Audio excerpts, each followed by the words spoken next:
staring at these numbers, trying to figure out where it all went. You bought the same groceries, you drove the same roads, you paid the same bills, but this month, the math doesn't work. Again. And the worst part? You can't point to anything you did wrong. No vacations, no splurging, no big purchases. You just lived your life. And somehow that's not enough anymore. Here's what nobody is telling you. Sitting at that table tonight, there is a hidden tax on almost everything you buy. And it was put there without your vote, without your permission, without even a warning. It's called a tariff. And by the end of this video, you are going to understand exactly how it's draining your wallet and the exact moves you can make to fight back starting tonight. Don't go anywhere, because this one is going to hit different.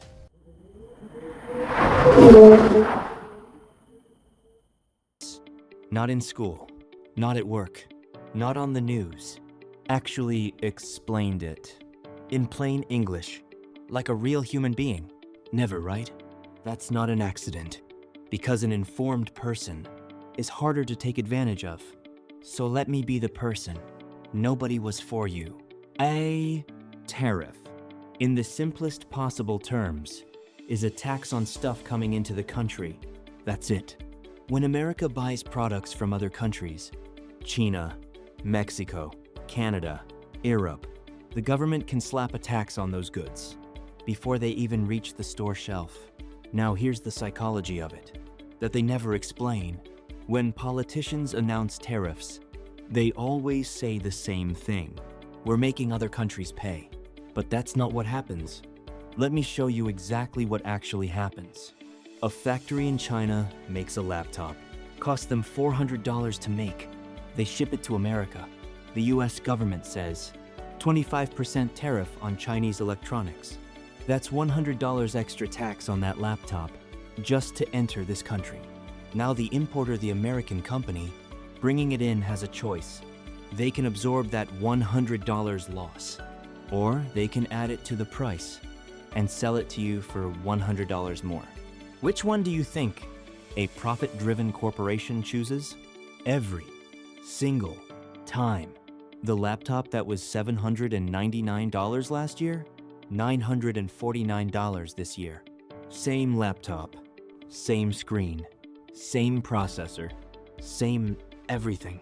Just $150 more out of your pocket. Not China's pocket, your pocket. The foreign country doesn't pay the tariff. You pay the tariff at the register every week on almost everything you buy. Let that sink in for a second. Now I want you to come with me somewhere. I want you to walk through this store with me, because I'm going to show you something that once you see it, you cannot unsee it. Let's start in the produce section. Most of the fresh fruit and vegetables Americans eat every single day. Avocados, tomatoes, peppers, berries, mangoes, cucumbers come from Mexico. Right now, there are tariffs on Mexican imports, which means every single piece of produce that crosses that border costs more to bring in. And who pays for it? You do, at this register, every week. That bag of avocados that was $3.99? 5,49 now. Those strawberries you put in your kids' cereal? Up 40% in 2 years. Let's keep walking. Electronics aisle. The phone in your pocket was most likely made in China or Taiwan. Tariffs on those countries are some of the highest in history right now. The average smartphone costs $100 to $200 more today than the same model 2 years ago. Not because they improved it, because of tariffs. Now let's talk about something nobody is talking about. Clothing.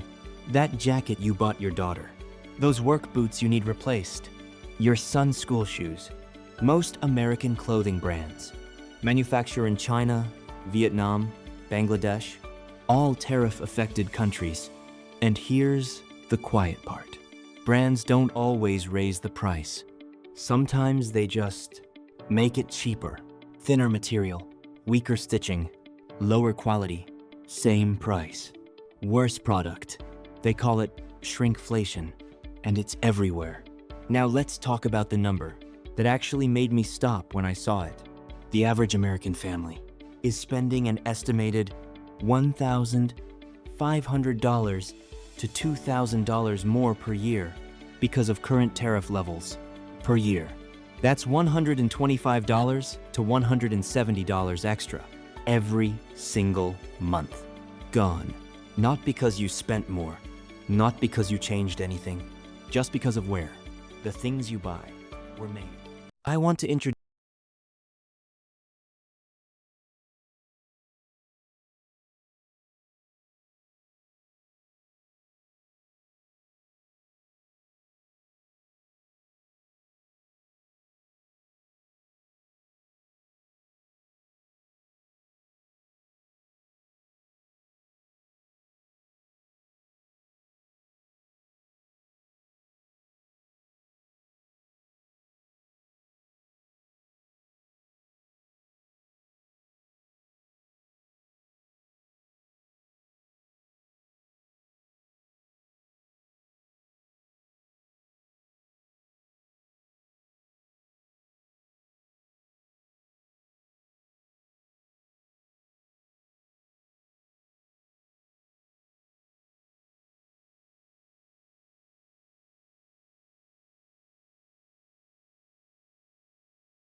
Okay, I need you to stay with me right here, because everything I've shown you so far, that was the reality. Cold, hard, real. But here's what separates the people who get crushed by an economy like this from the people who come out stronger: knowledge and a plan. So here is your plan. Starting tonight. Step 1. Do a tariff audit on your own spending. Take your last 3 months of bank statements. Look at every category: groceries, electronics, clothing, car expenses, home goods. Now ask yourself, which of these categories has gone up the most? That's where tariffs are hitting you hardest. That's where you focus first. Step 2. Build what I call a price buffer fund. This is not your emergency fund. This is separate, even $30 to $50 a month. Set aside specifically for price increases you cannot control. When your grocery bill spikes $60 one month, you pull from the buffer. You don't go into debt. You don't panic. You planned for it. That one habit alone will give you more financial stability than most Americans have right now. Step 3. Shop like a strategist, not a consumer. Buy staples in bulk when prices are good. Rice, pasta, canned goods, cooking oil. These items will cost more in 6 months. The price you see today is the deal.